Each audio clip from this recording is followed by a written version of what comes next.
പാലക്കാടുമായി ബന്ധപ്പെട്ട ഒരു വിഷയം കോൺഗ്രസ് പാർട്ടിയുടെ മുമ്പിലെത്തി. കോൺഗ്രസ് പാർട്ടിയുടെ എല്ലാ നേതാക്കന്മാരും ഇരുന്ന്, പ്രധാനപ്പെട്ട നേതാക്കന്മാരെല്ലാവരും ഇരുന്ന് ഒരു തീരുമാനമെടുത്തു.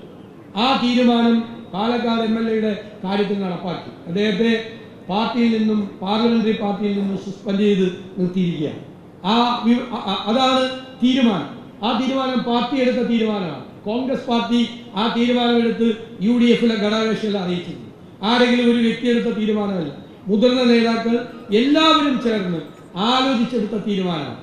ആ തീരുമാനം ചിലപ്പോൾ മറ്റു പാർട്ടികൾ എടുത്തു കാണില്ല. അതുപോലത്തെ തീരുമാനം മറ്റു പാർട്ടികളുടെ മുമ്പിൽ ആ വിഷയങ്ങൾ വന്നപ്പോൾ അവർ പല കാരണങ്ങൾ പറഞ്ഞ് ഒഴിഞ്ഞതാണ്.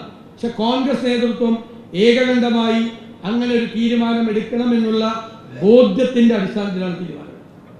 നമ്മുടെ മുമ്പിൽ വന്ന കാര്യങ്ങളുടെ ബോധ്യങ്ങളുടെ അടിസ്ഥാനത്തിലാണ് നമ്മൾ അങ്ങനെ ഒരു തീരുമാനമെടുത്ത് പാർട്ടി അറിയിച്ചത്.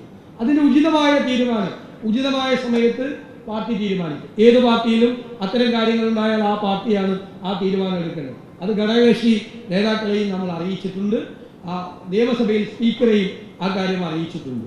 അതൊരു സംഘടനാപരമായ ഒരു തീരുമാനമായിട്ടാണ് നിങ്ങൾ കാണേണ്ടത്.